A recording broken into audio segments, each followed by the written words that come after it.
todos. Continuando con nuestra sesión de estados financieros, hoy vamos a ver los tres últimos estados financieros que nos hacen falta.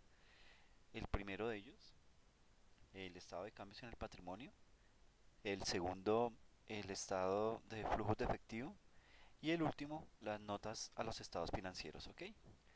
Antes de iniciar con estos estados financieros, pues vamos a recordar o a desarrollar el ejercicio sobre el estado de resultados que teníamos como actividad. Un ejercicio en donde nos daban los siguientes datos. Nos decían que teníamos unos ingresos operacionales por valor de 150 millones, unas devoluciones en ventas por 10 millones, un costo de ventas por 98 millones 400 mil, unos gastos operacionales de 18 millones 277 mil 300, unos ingresos no operacionales por 11 millones 200 mil, unos gastos no operacionales por 3 millones y un impuesto sobre la renta de un 35% sobre la utilidad, ¿ok? Con esos datos, pues ya podemos proceder a hacer nuestro estado de resultados. Iniciamos con unos ingresos netos operacionales de 140 millones que resultan de tomar nuestros ingresos operacionales, que en el estado de resultados se denominan ingresos brutos, por valor de 150 millones, lo llevamos acá, y le restamos las devoluciones en ventas por 10 millones, ¿ok? Estos dos resultados ya los trasladamos a nuestro estado de resultado. Entonces nos quedan unos ingresos netos operacionales de 140 millones.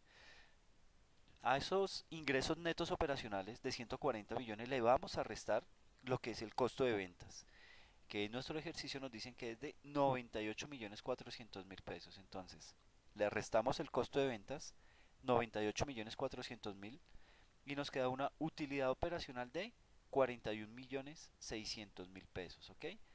Entonces, sale de 140 millones menos 98 millones 400 mil pesos, que es el costo de ventas, nos da la utilidad operacional, ¿ok? Una utilidad operacional a la cual le debemos restar los gastos operacionales que en nuestro ejercicio nos indican que son por 18 millones 277 mil 300. Le restamos este valor y nos queda una utilidad antes de impuesto por valor de 23 millones 322 mil 700. Luego vienen unos ingresos no operacionales, que son los que nos da el ejercicio. Ingresos no operacionales por 11 millones 200 mil, lo llevamos y esos van sumando. Son ingresos, pero son ingresos no operacionales. Entonces tomamos la utilidad antes de impuesto más los ingresos no operacionales y le restamos los gastos no operacionales, que aquí están discriminados por valor de 3 millones. Entonces tenemos 23 millones 322 mil 700, que es la utilidad antes de impuesto, más los ingresos no operacionales menos los gastos no operacionales. Eso me da una utilidad neta antes de impuesto por valor de 31 millones 522 mil 700, ¿ok? A este valor, a la utilidad neta antes de impuesto, es a la que le vamos a calcular nuestro impuesto de renta. Y esa provisión de impuesto de renta, perdón, tengo un poco de gripa, hay que calcularla sobre un 35%. Entonces, a este valor, 31.522.700, le calculamos el 35% y eso nos da un valor de 11.032.945. Restándolo de los 31.522.700 nos da un valor de 20.489.755 pesos, que son la utilidad líquida, ¿ok? De esta manera es que se hace o se debió haber elaborado el ejercicio sobre estado de resultados, ¿ok? Ahora sí, entrando ya en materia sobre el estado de cambios en el patrimonio, tenemos la siguiente información. Bueno, primero pues vamos a entrar a definir qué es el estado de cambios en el patrimonio. Sucede que los cambios en el patrimonio Los cambios en el patrimonio neto de la empresa entre dos balances consecutivos, pues básicamente lo que hacen es que reflejan ese incremento o esa disminución de sus activos versus sus pasivos, ¿ok? Es decir, su riqueza a favor de los propietarios generada en un periodo, generada en ese periodo, contándose dentro de ellas los superávit o los déficits, porque también pueden haber, por revaluación o por diferencias de cambios, ¿ok? Los, los aumentos y retiros de capital,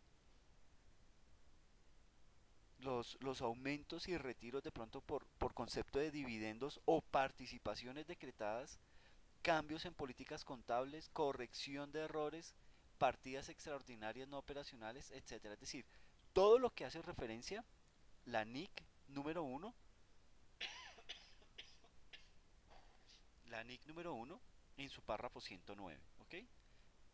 Cuentas que hacen parte del patrimonio son el capital social, la prima por acciones, el descuento por acciones, la reserva legal, la reserva por revaluación, el resultado por conversión y la utilidad acumulada. ¿Ok? El estado de cambios debe incluir lo siguiente.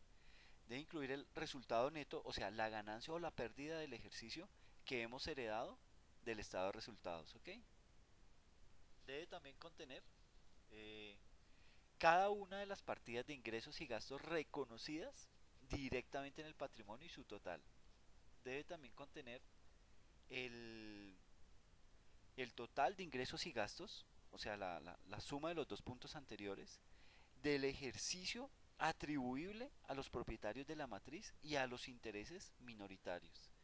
También debe contener para cada componente del patrimonio los efectos de los cambios en las políticas contables y en la corrección de errores contabilizados de acuerdo con la NIC número 8. ¿Ok? Eso está explícito en la NIC 1 en su párrafo 106. ¿Ok? Además, se deben presentar por separado también los siguientes movimientos. Todo lo que es el saldo de las utilidades o pérdidas acumuladas al principio del periodo y a la fecha de corte de operaciones, así como esos movimientos que la hubieran afectado durante el periodo. También debe contener lo que son las operaciones de capital con los propietarios, así como los beneficios o dividendos distribuidos. Debe también contener lo que es lo que conocemos como una conciliación entre lo que es el saldo en libros al principio y al final del ejercicio de cada reserva existente. ¿Ok? Descontando las operaciones de capital y dividendos o esas participaciones decretadas, la variación del año del patrimonio representa el monto total de las ganancias y pérdidas generadas por por esas actividades operativas y no operativas de la empresa durante el periodo. Básicamente el estado de cambios en el patrimonio, en el estado de cambios en el patrimonio pues se incluye lo que es la utilidad o la pérdida operacional del resultado del periodo corriente, pero de igual manera en ese estado debe incluirse las ganancias o pérdidas, el superávit o déficit de revaluación y ciertas diferencias de cambio como lo son las operaciones con los propietarios y el reparto de beneficios mostrándose separadamente todos esos beneficios y decrementos en un total que muestre las utilidades o que muestre esas pérdidas generales, ¿ok? Aquí en el slide vamos a encontrar lo que es un ejemplo de un estado de cambios en el patrimonio. Este estado de cambios en el patrimonio contiene todos los movimientos de conceptos patrimoniales, ¿sí? Todo ese listado y cada uno con sus movimientos, ¿ok? Tiene un balance de 31 de diciembre del año anterior con sus cifras en capital en acciones, lo que es la prima en acciones, la reserva por revaluación, un resultado por conversión si lo hubiere, una utilidad acumulada y eso me da un total de patrimonio, ¿ok? Me aparece también unos cambios en política contable si es que los hubo, ¿ok? Digamos en este ejercicio, aquí aparece una utilidad, una cambios en la política contable afectándome el estado, afectándome el renglón de la utilidad acumulada, me lo está disminuyendo en 19.000. Tiene un balance reestablecido en donde tiene una afectación en cuanto a capital en acciones por 30.000, una prima por acciones de 1.000, una reserva por acumulación de 6.900, un resultado por conversión de 18.900, una utilidad acumulada de 15.560 y eso me da un total de 72.360. Es decir, aquí vienen todas esas cuentas, digamos, aparece el superávit en revaluación de propiedades en 9.200, es decir, esa parte viene a sumar, viene el déficit en revaluación de inversores restando menos 6.000, las diferencias por cambio de moneda si es que las hubiere, las ganancias y pérdidas no reconocidas en el estado de resultado, la utilidad neta del periodo, los dividendos, la emisión de capital en acciones, el balance al 31 de diciembre del año 1, es decir, aquí ya todas estas partidas afectan lo que es el balance a 31 de diciembre del año 0. Y luego tomamos la información, pero ya referente al año 1. Y viene todo lo que es el déficit en revaluación de propiedades, el superávit en revaluación de inversiones, diferencias por conversión de moneda, etcétera, etcétera. Es decir, los mismos campos que vimos en el año 0 los replicamos en el año 1, cada uno con sus respectivos valores o incluso si no hubo movimientos, también se muestra. Ese es un ejemplo de, del estado de cambios en el patrimonio. Se puede hacer de manera horizontal como lo estábamos haciendo o de manera vertical, ¿ok? De manera vertical pues se comparan ambos años, el 1 y el 2 o el año 0 y el año 1 y se discrimina cada una de las partidas que conforman ese, ese estado de cambios en el patrimonio. Es un comparativo al igual que hemos visto los demás estados financieros, ¿ok? Viene un superávit o un déficit en la revaluación de propiedades, se muestran los dos valores. Inversiones disponibles para la venta, entonces aparecen lo que son las ganancias o las pérdidas llevadas por valorización al patrimonio, las transferencias, las transferidas a utilidad, la cobertura en los flujos de efectivo, las ganancias o pérdidas llevadas al patrimonio, las transferidas a utilidad o pérdida del periodo, etcétera, etcétera. Y seguimos hasta que nos dé unos totales y comenzamos a discriminar todo aquello que tiene que ver con el interés mayoritario o el interés minoritario y eso ya nos va a dar el total de nuestro estado de cambios en el patrimonio. ¿Okay? Vamos a hacer un ejercicio de de este tipo de estado, pues con el ánimo de ver cómo analizar, que nos quede como más claro lo que hemos hablado en esta sesión. ¿Okay? En este ejercicio nos plantean lo siguiente, con los siguientes datos, con estos que aparecen ahí en el slide, hay que elaborar el estado de cambios en el patrimonio a 31 de diciembre del año 2011. Entonces nos dan una serie de datos. Nos dan los saldos iniciales a 31 de diciembre del año 2010, nos dan los propietarios de la controladora y las participaciones no controladoras, es decir, como los socios minoritarios. A eso hace referencia estas participaciones no controladoras. Tenemos un capital inicial de 10.000, unas reservas de 1.000, unas utilidades acumuladas de 9.000 y unas participaciones no controladoras de 5.000. ¿Ok? Tenemos también unos cambios en políticas contables de 400 pesos y por parte de participaciones no controladoras de 1.000, unas utilidades del ejercicio de 7.140, un superávit por revaluación de 1.200 y unas ganancias de los activos disponibles para la venta de 600, ¿ok? Y unas participaciones no controladoras de 2.235. Frente a eso, pasamos ya a desarrollar nuestro ejercicio. Entonces, tenemos acá, colocamos cada uno de los datos que nos dieron inicialmente. O sea, toda esta información la vamos a llevar como parte de la columna inicial, como parte de, lo vamos a tener ahí en esta parte superior del estado de cambios de patrimonio porque lo vamos a hacer de manera vertical, horizontal, perdón. Entonces aquí tenemos el capital, la reserva, las utilidades acumuladas, el superávit por revaluación, los activos financieros disponibles para la venta, eso nos da un total y empezamos a trabajar también todo lo que son las participaciones no controladoras y nos da el patrimonio total. Cada uno de estos valores nos los vamos a trasladar a nuestro estado de cambios en el patrimonio de manera horizontal. Entonces, saldo inicial a 31 de diciembre del 2010 nos dice que tenemos un capital inicial de 10.000 y unas reservas de 1.000. Entonces tenemos un capital de 10.000 y unas reservas de 1.000. Tenemos unas utilidades acumuladas de 9.000 y tenemos también unas participaciones no controladoras de 5.000. Utilidades acumuladas de 9.000, tenemos que sumar esto primero antes de meternos con las participaciones no controladoras. Entonces, 10.000 más 1.000 son 11.000 más 9.000 me da 20.000.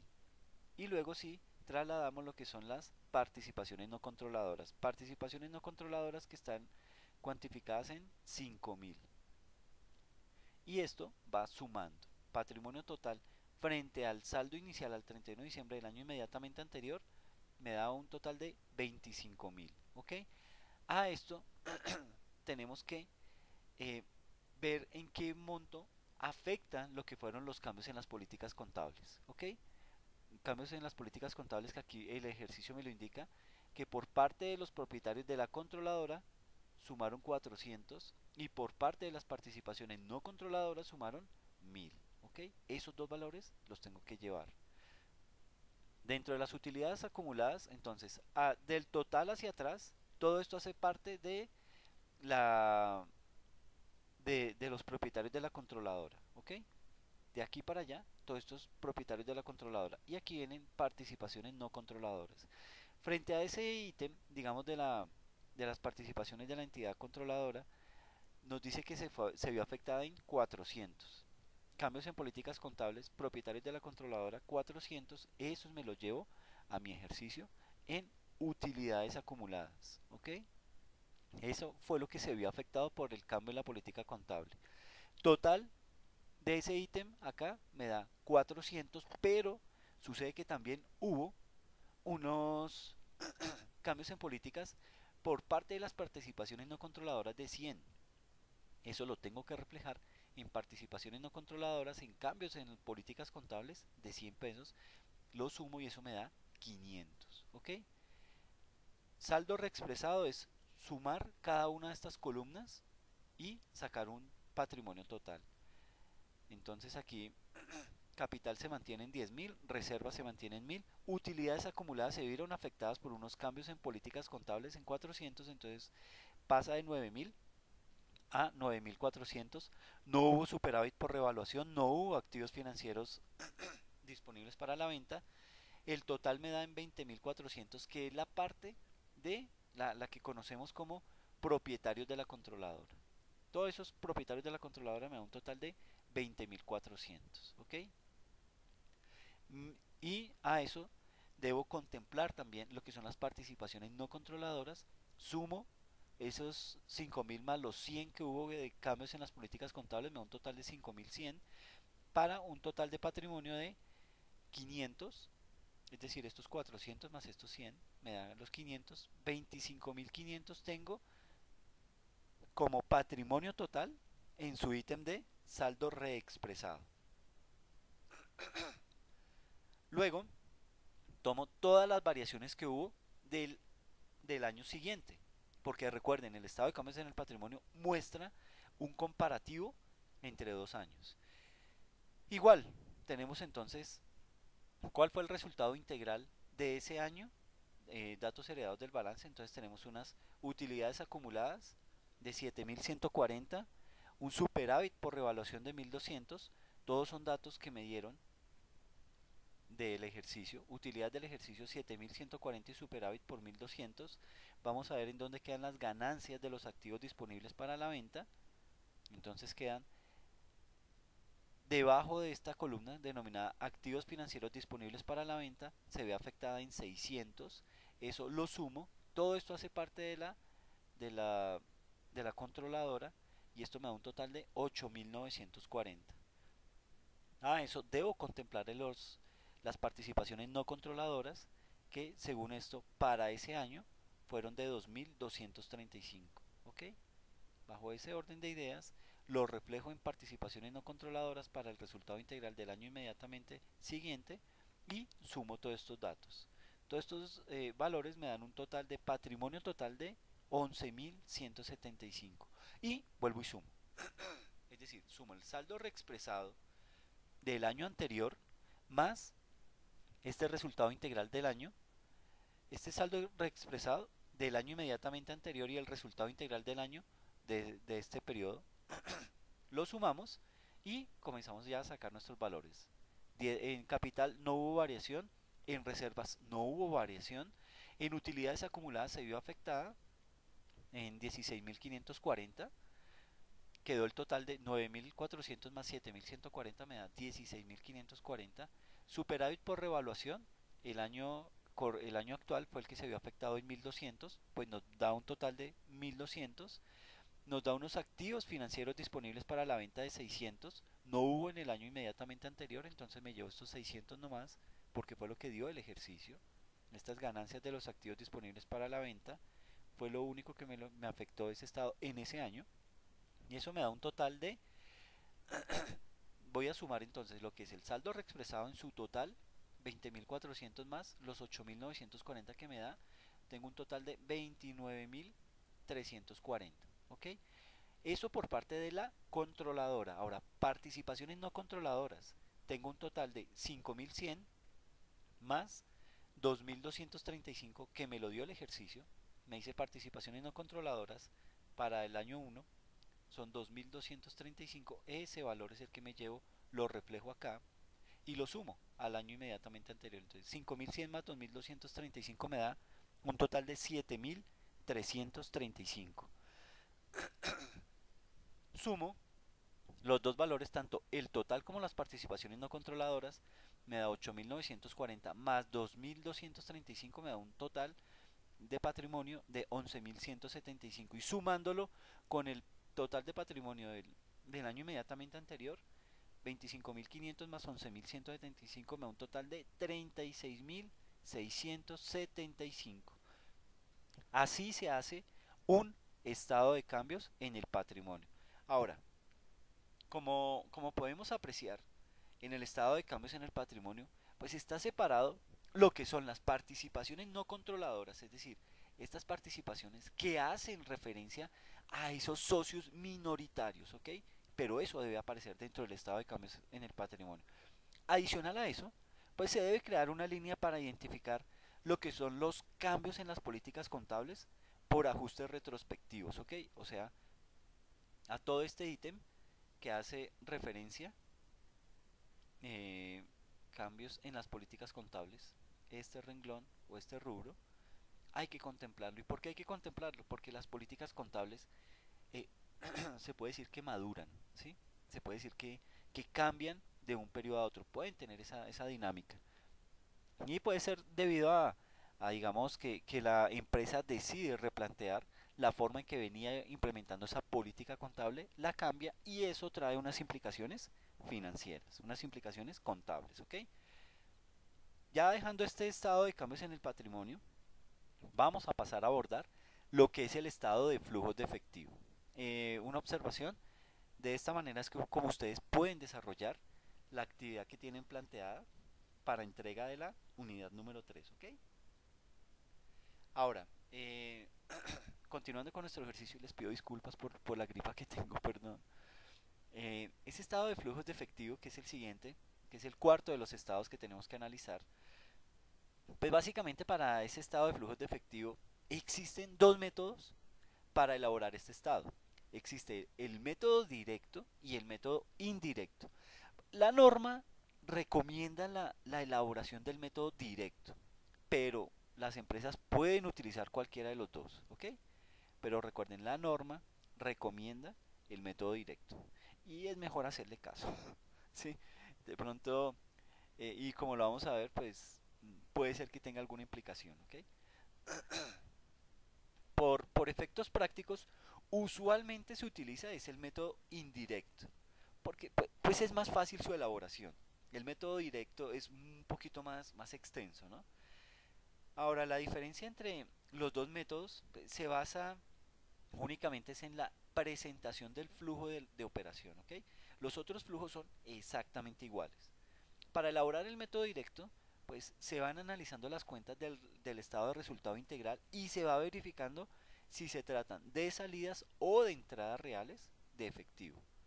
El método indirecto parte de la utilidad del ejercicio y se adicionan las partidas que no representan salidas de efectivo, como por ejemplo las depreciaciones y amortizaciones, más las variaciones del capital de trabajo. ¿Ok? Digamos aquí en este ejemplo, en esta diapositiva tenemos el estado de situación financiera por un lado y por el otro lado tenemos el estado de resultado integral. Estamos comparando el año 2014 y 2015 en ambos periodos, en ambos estados. ¿Ok? Tenemos toda nuestra parte de activos, tenemos todos nuestros pasivos y tenemos nuestro patrimonio. Y tenemos también todo nuestro estado de resultado con nuestra respectiva utilidad del ejercicio de ambos periodos. ¿Ok? Básicamente ese se convierte en nuestro insumo para poder elaborar nuestro estado de flujos de efectivo. ¿Ok? Entonces debemos extraer la información tanto del estado de situación financiera como del estado de resultado integral. Y bajo ese orden de ideas, pues vamos a desarrollar, eh, vamos a ver cómo o qué implicaciones tiene la aplicación del método indirecto en nuestro estado de resultados. ¿Ok? El método indirecto, pues sucede que para desarrollar el método indirecto se elabora un papel de trabajo con el ánimo de poder clasificar lo que son los usos, que en este caso se entiende como salidas, y las fuentes, que se consideran que son esas entradas y a qué actividad corresponden. ¿Ok? Buscando clasificar si son usos o fuentes, podemos utilizar la siguiente regla, la que aparece acá en el slide. Entonces, tenemos, si las cuentas son de activos, sus usos se incrementan y sus fuentes disminuyen. ¿Ok? Y si las cuentas son de pasivo y patrimonio, sus usos disminuyen y sus fuentes incrementan. Esta es la regla general para elaborar nuestro estado de flujos de efectivo. ¿Ok?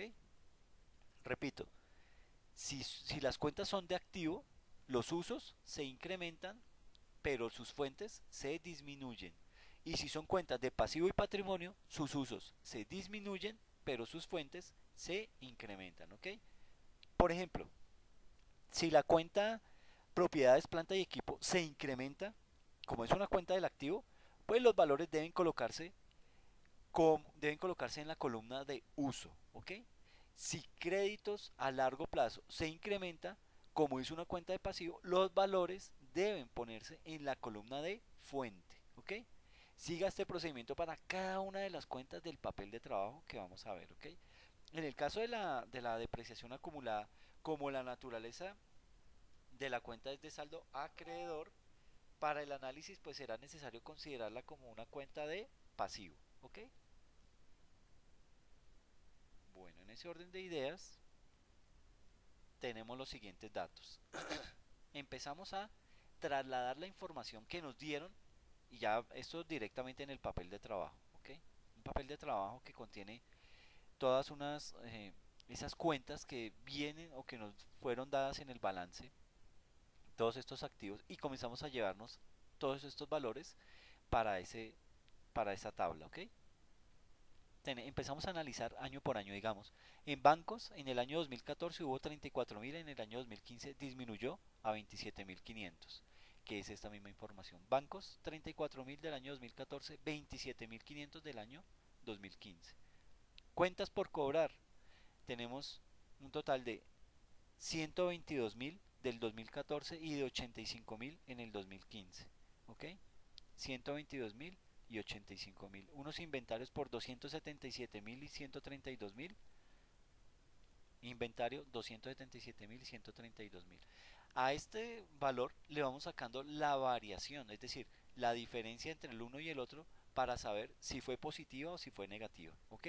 Y con base en eso, si es una cuenta del activo y fue negativa, pues se lo vamos a llevar a la fuente, o si es positiva la vamos a llevar al uso, ¿ok?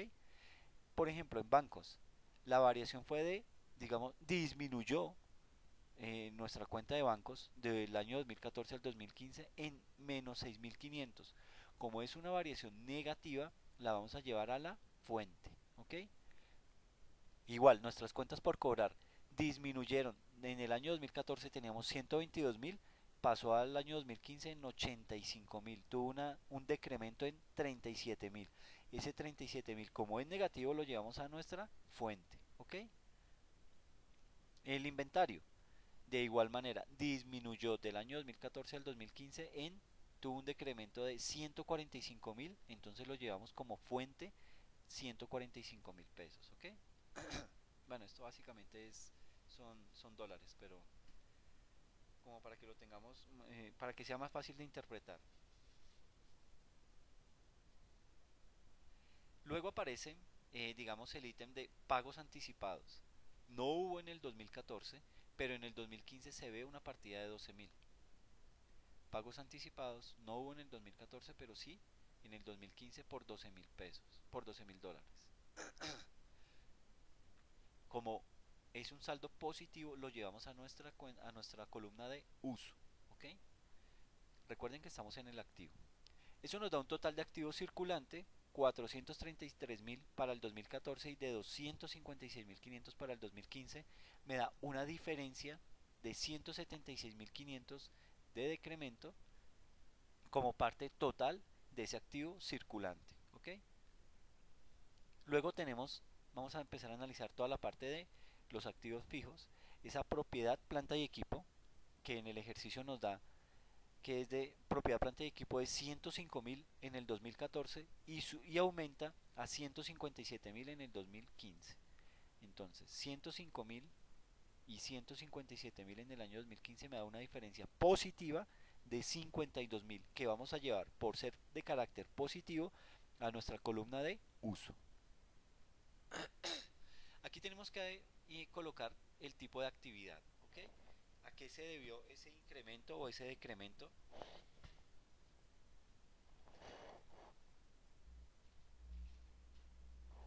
¿A qué se debió ese incremento o ese decremento en ese rubro? ¿Ok? Si fue por operación, si fue por inversión, lo que haya sido, ¿ok? Digamos en el activo circulante nos dio que todos esos movimientos fueron por operación, pero aquí en propiedad, planta y equipo se debió, o sea, se incrementó porque hubo una inversión de 52.000 dólares en ese rubro. La depreciación acumulada en el 2014 iba en menos 10.000, en el 2015 en menos 20.000, la variación fue de menos 10.000, pero como es una cuenta de naturaleza crédito, tiene, al ser negativo su valor, pasa a la fuente por 10.000 dólares, y esto tuvo su actividad por concepto de operación. Inversiones a largo plazo, teníamos en el 2014 2.000, en el 2015 pasó a 8.000, la diferencia es 6.000, como es positiva, la llevamos a nuestro uso de 6.000, ¿ok? Nos da unos totales de activos, sumamos, nos da total de activos 530.000 para el 2014 y de 401.500 para el 2015. Total activos 530.000 y 401.000, ¿ok? De esa misma manera hacemos el análisis para los pasivos, ¿ok? En este slide pues aparece pasivo y patrimonio de una vez. Empezamos a trasladar también todos esos valores que vienen discriminados en nuestro estado de situación financiera, todo lo que son las cuentas por pagar, créditos bancarios y acreedores diversos. Empezamos a llevárnoslo a nuestro estado, a nuestro papel de trabajo, ¿ok? Entonces, en el año 2014, por concepto de cuentas por pagar, teníamos 175.000, para el 2015 93.000, o sea, cayó. La diferencia fue de 82.000, y como es saldo negativo, pero como es del pasivo, lo llevamos a nuestra columna de usos, ¿ok? 82.000 y fue por un movimiento de operación. Los créditos bancarios pasaron de 35.000 a 15.000. Al 2015 hubo una diferencia o disminuyó en 20.000. Como es negativo, pero es del pasivo, lo llevamos a nuestra cuenta de usos, a nuestra columna de usos. Tenemos unos acreedores diversos que teníamos en el 2014 de 15.000, en el 2015 subió a 19.000, tuvo una diferencia de 4.000. Como es positiva, pero es del pasivo, la llevamos como fuente, ¿ok? Y eso nos da un total de pasivo circulante de 225.000 y de 127.000 para el año, 225.000 y de 127.000 para ambos periodos en lo que respecta al pasivo, ¿ok? Nos da una diferencia de menos 98.000 porque disminuyó esa parte de los pasivos. Tenemos unos créditos a largo plazo, digamos del 2014 estaban en 44.750, en el 2015 subió a 59.730, una diferencia de 14.980. Como la diferencia es positiva, la llevamos a fuentes 14.980 por concepto de financiamiento. Nos da un total de pasivo y luego entramos a analizar el patrimonio. Un patrimonio constituido por un capital de 240.000 en el 2014 bajó a 175.020, tuvo una diferencia, un decremento de 64.980 que por ser negativo y ser del patrimonio se va a nuestra columna de usos. Tenemos unas utilidades acumuladas de 15.000 en ambos periodos, no hubo diferencia alguna. Utilidades del ejercicio 5.520 en el 2014, 24.750 en el 2015, aumentó en $19.500 la utilidad del ejercicio por ser positiva, pero como estamos en una cuenta de patrimonio, la llevamos como fuente y fue por concepto de operación, sacamos nuestro total de patrimonio y nuestro total de pasivo y patrimonio nos da la sumatoria de cada una de las columnas de este ítem y la llevamos aquí como total. ¿Listo?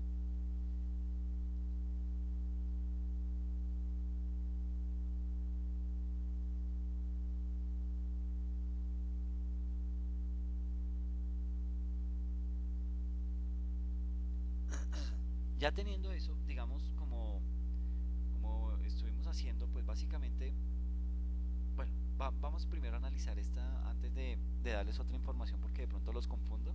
Primero analicemos cómo queda ya nuestro estado de situación, nuestro estado de flujos de efectivo bajo el método indirecto. ¿Listo?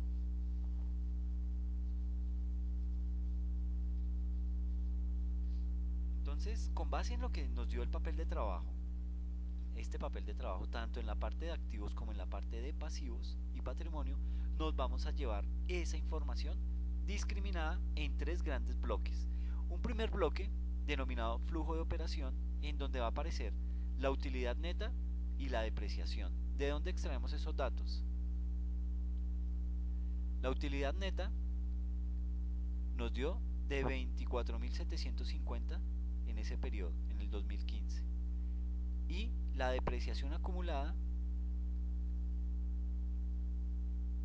nos dio de 10.000, ¿ok? Entonces me llevo la utilidad neta por 24.750 y la depreciación por 10.000 me da una generación bruta de 34.750. Luego empezamos a mirar los componentes de la variación del capital de trabajo. Ahí están lo que son las cuentas por cobrar. Me dice que son de 37.000. Unas cuentas por cobrar de 37.000 en la fuente, ¿ok?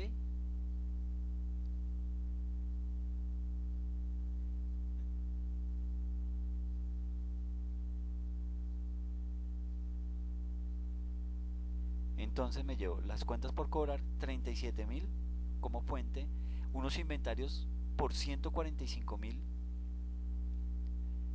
inventarios por 145.000 también como fuente, y me llevo los pagos anticipados que van restando al igual que las cuentas por pagar.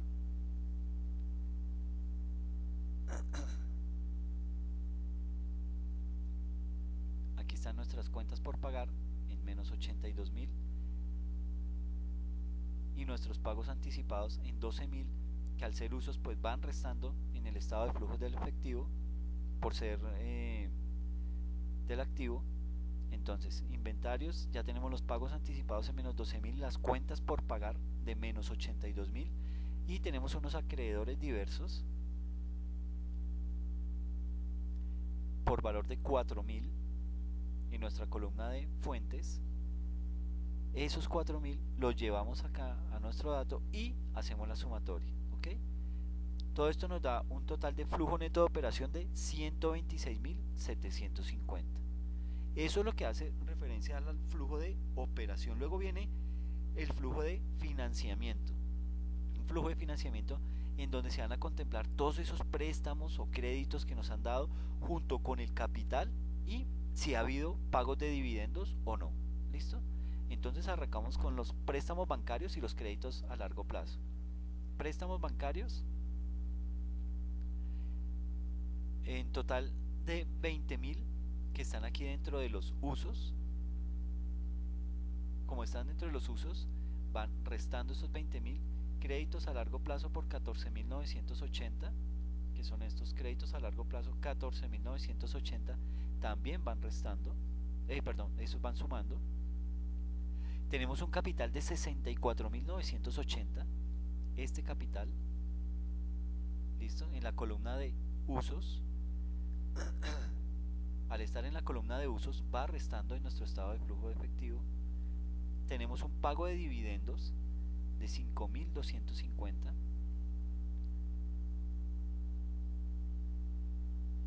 y tenemos también, bueno, eso lo sumamos, hacemos nuestras sumas y nuestras restas y nos da un total de menos 75.250 como flujo neto de financiamiento, ¿ok? Y como flujo de inversión tenemos todos los incrementos o decrementos que tuvo la propiedad, planta y equipo, las inversiones a largo plazo. Eso me va a dar el flujo neto de inversión.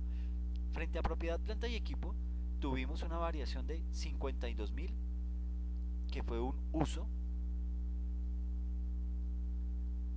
y tuvimos unas inversiones a largo plazo de 6.000, ¿ok?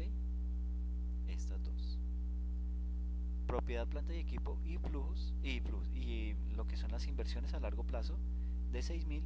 Esas las sumamos, me da un total de menos 58.000 pesos, menos 58.000 dólares, y haciendo nuestras respectivas operaciones nos da un flujo neto de menos 6.500, ¿ok?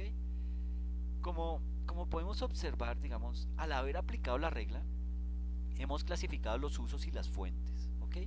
Si se ha aplicado dicha norma correctamente, la suma de usos debe ser igual a las de fuentes, y esto pues, debe tenerse presente como una medida de control del desarrollo correcto de ese papel de trabajo. Adicionalmente, en la misma hoja se debe identificar si se trata de una actividad de operación, de una actividad de inversión o de una actividad de financiamiento. Con esta información, pues ya se procede a elaborar lo que es el estado de flujos de efectivo por el método indirecto, partiendo de la utilidad del ejercicio a la que pues le sumamos a la que le sumamos lo que no representa salida de efectivo, y a continuación pues se emplearán esos valores de la hoja de trabajo. Es de suma importancia recordar que la suma de todos los flujos debe ser la variación de la cuenta bancos, ¿ok? Y nótese, aquí bancos nos dio la variación de menos 6.500, ¿ok? Y ese fue nuestro flujo neto, menos 6.500. Y es la manera que se tiene de comprobar ese tipo es decir, de validar que nos quedó bien nuestra elaboración de los papeles de trabajo frente al estado de flujos de efectivo. La variación, como veíamos, la variación, digamos, en cuanto a activos, nos dio de menos 128.500 y es la misma variación que nos debió haber dado en la sumatoria del patrimonio, del pasivo y del patrimonio, ¿ok? En efecto, aquí está la sumatoria del total del pasivo y patrimonio, nos dio en una diferencia de menos 128.500, ¿ok? Son como los ítems que se deben tener en cuenta al momento de corroborar si nos quedó bien bien elaborado el estado de flujos, ¿ok?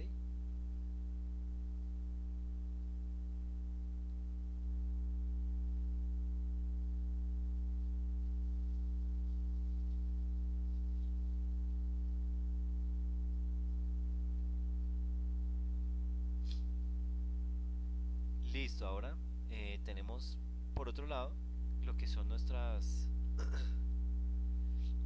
digamos, nuestras ventas. Permítame, flujo de operación.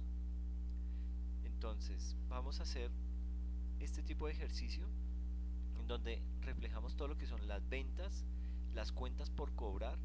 Eso nos da un efectivo recibido por clientes de 367.000 contra un efectivo pagado a proveedores y empleados. Tenemos un costo de ventas de 220.000 menos unos inventarios de 145.000. Eso me da unas compras netas de 75.000. Y tenemos unas cuentas por pagar de 82.000. Sumando estas dos me da unos pagos realizados a proveedores de 157.000. ¿Ok? Luego tomamos lo que son los gastos de operación, que se dividen en unos gastos administrativos de 45.000 y unos acreedores diversos de menos 4.000, más otros gastos que hubo de 14.000 y unos pagos anticipados de 12.000. Eso me da un total efectivo pagado a proveedores y empleados de $224.000. ¿Ok?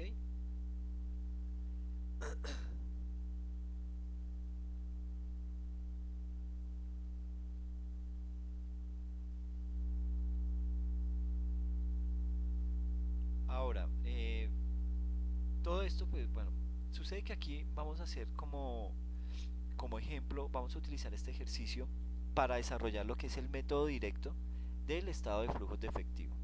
Ahora, para realizar el método directo, deben utilizarse cada una de las cuentas del estado de resultado integral y ajustar aquello que no represente ni una entrada ni una salida de fondos, para lo cual debe elaborarse los siguientes papeles de trabajo. Entonces tenemos, por un lado, todo el tema de las ventas. Unas ventas que traemos de nuestro estado de resultado integral, unas ventas del 2014 de 300.000 y del 2015 de 330.000. Entonces traigo las del último periodo, 330.000, y unas cuentas por cobrar de 37.000. Me da un total de 367.000. ¿Ok?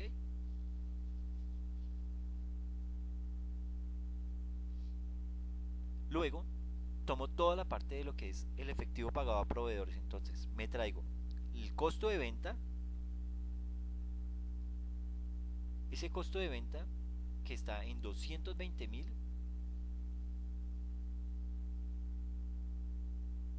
Ok, esos 220.000. Y me llevo la diferencia en inventario, que fue de 145.000. Esta diferencia en inventario, que fue de 145.000, me la llevo para mi papel de trabajo. Y eso me da las compras netas, a la cual le voy a sumar las cuentas por pagar de 82.000. ¿Ok?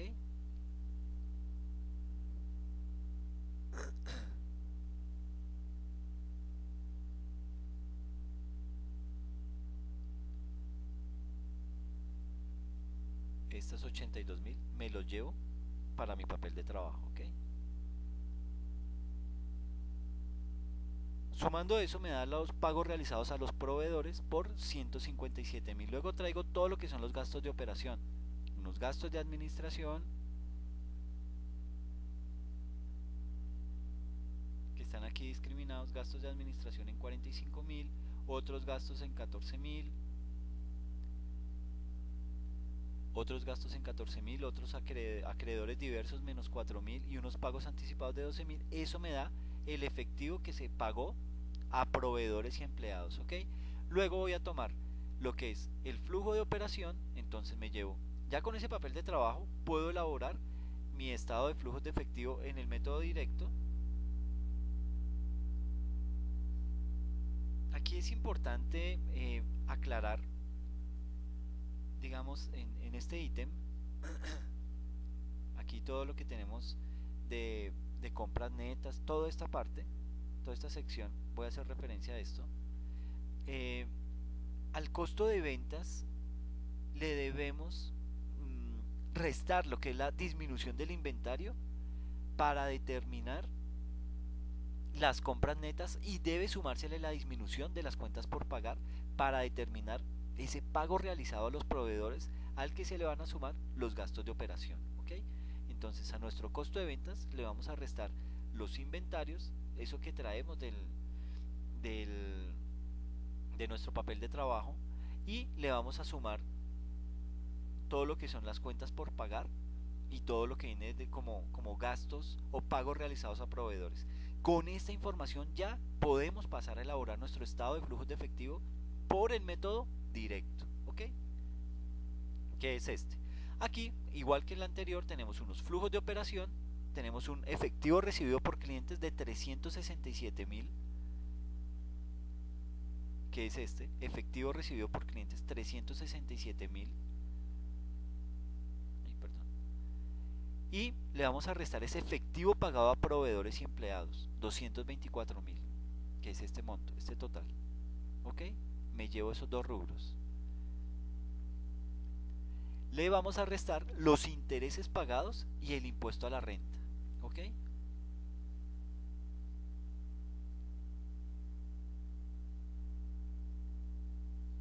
Aquí el impuesto de renta 8.250, ¿sí? Y estos intereses de 8.000. Me los llevo para mi estado de flujos de efectivo bajo el método directo. Entonces aquí lo tengo, intereses pagados menos 8.000 y el impuesto a la renta menos 8.250. Hago las sumas y restas que debo hacer, me da el flujo neto de operación de 126.750. ¿Ok? Ahora, el flujo de financiamiento. ¿Qué conforma el flujo de financiamiento? Los préstamos bancarios, el crédito a largo plazo, el capital, el pago de dividendos, y eso me va a dar el flujo neto de financiamiento. Traigo lo que son los préstamos bancarios.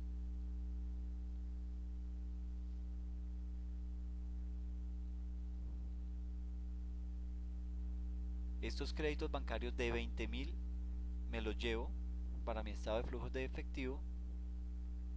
Aquí miro los créditos a largo plazo de 14.980, créditos a largo plazo, que los tenemos acá, 14.980. Luego el capital de 64.980 y el pago de dividendos,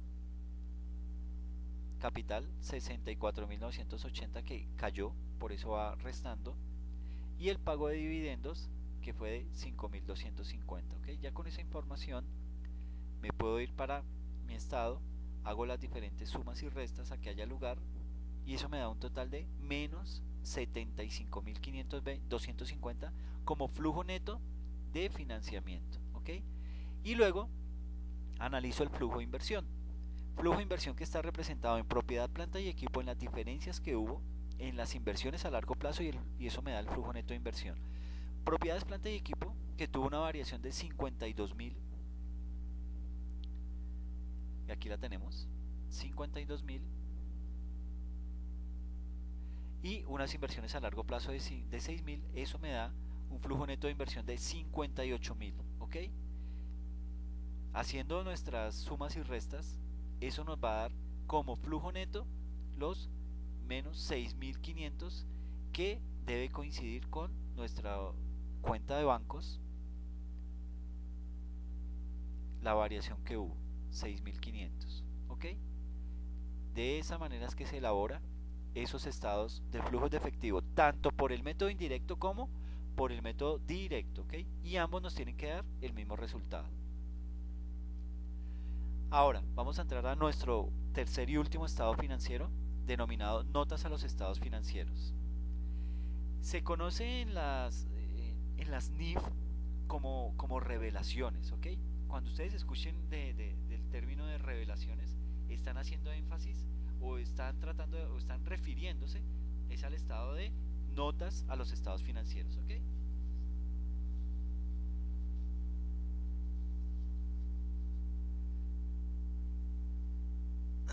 Entonces, estamos en que se conoce en las NIF como las revelaciones a los estados financieros y básicamente son el quinto estado del conjunto de estados financieros obligatorios que toda empresa debe presentar, ¿ok? Además, son muy rigurosas en las normas sobre las NIF plenas, ¿ok? Con las cuales se cumple, pues de acuerdo a cada una de las NIF con las situaciones de revelación que cada una de las normas expone, ¿ok? Las revelaciones para las pymes pues, son un poco menos rigurosas porque se simplifican con el fin de disminuir el esfuerzo en la presentación del conjunto de estados financieros. Por otra parte, el conjunto de estados financieros exigidos por las NIF para pymes se vuelve a tratar en un nuevo libro más avanzado sobre lo que son la presentación de los cuatro estados con las notas revelatorias de cada una de las cuentas del estado de situación financiera, casos y análisis sobre revelaciones de los estados financieros. Eh, por ejemplo, tenemos la empresa solamente presentó el estado de situación financiera y el estado de resultado integral. La obligación de la empresa es la de presentar los cinco estados financieros con propósito de información general, esto es, el estado de situación financiera, el estado de resultados, el estado de cambios en el patrimonio, el estado del resultado y ganancias acumuladas, el estado de flujos de efectivo y las notas a los estados financieros. Eh, digamos, bueno, aquí ya pues, metiéndonos directamente en lo que es como un ejemplo, no se presentaron las notas a los estados financieros. La presentación de notas a los estados financieros se convierte en esa garantía de la revelación de las políticas contables que se fueron, que fueron aplicadas con el ánimo de poder elaborar todo lo que es la información contable, porque es que en esas políticas contables es que se especifican las cuentas y los valores, con algunos detalles que le sirven al lector de los estados financieros para hacer sus análisis y de esta manera poder sacar sus propias conclusiones. Un estado financiero sin notas es como mostrar una foto sin dar una explicación de quiénes son los personajes, o sea, quiénes están en esa foto. ¿Okay?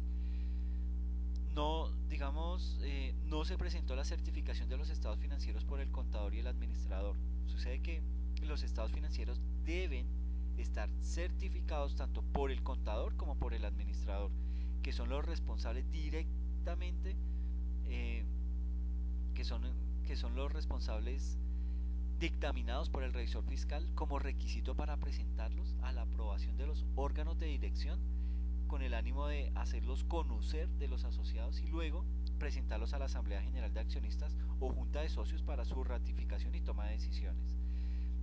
No se presentó el informe de gestión. El informe de gestión es la oportunidad para que los directivos demuestren sus avances y aciertos en la administración de los recursos. No se acompañaron los estados financieros con el respectivo dictamen del revisor fiscal. ¿Eso qué acarrea?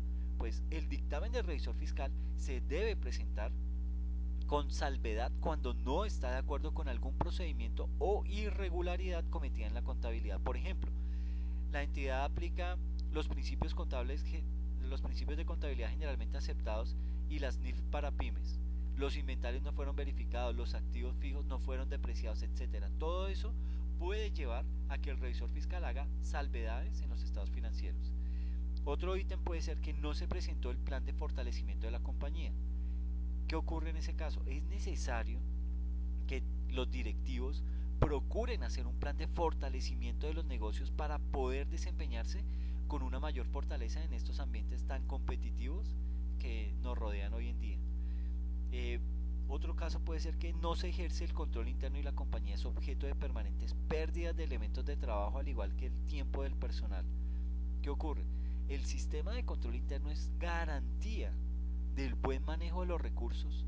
La falta de este elemento de control pues va a traer ineficiencias en la administración de los recursos, ¿ok? Digamos aquí tenemos unos ejemplos de esos de ese estado financiero denominado notas a los estados financieros y viene discriminado. Digamos en este estado es en donde el contador y el administrador pueden dar explicaciones sobre cada uno de los ítems que consideran importantes aclarar en este estado. Viene la fecha y se discrimina por, por, por consecutivo cada una de las notas. Entonces la primera nota es la que se conoce como entidad reportante. Aquí se hace, se explica los datos de la compañía, digamos, el nombre de la compañía, que fue constituida mediante eh, escritura pública en la notaría, inscrita bajo el día, del mes, del año, bajo el número, etcétera, etcétera. Todo ese tipo de cosas se plasman en este tipo de estado financiero. El objeto social de la compañía es a qué se dedica la compañía, ¿ok? Eh, Todo esto pues resulta ser información que le sirve a cualquiera de los accionistas o cualquiera de los miembros de la junta de socios con el ánimo de saber si la compañía se está dedicando a lo que es o está desviando su rumbo, ¿ok? Luego viene, digamos, una nota 2 en donde se hace énfasis a las principales políticas y prácticas contables.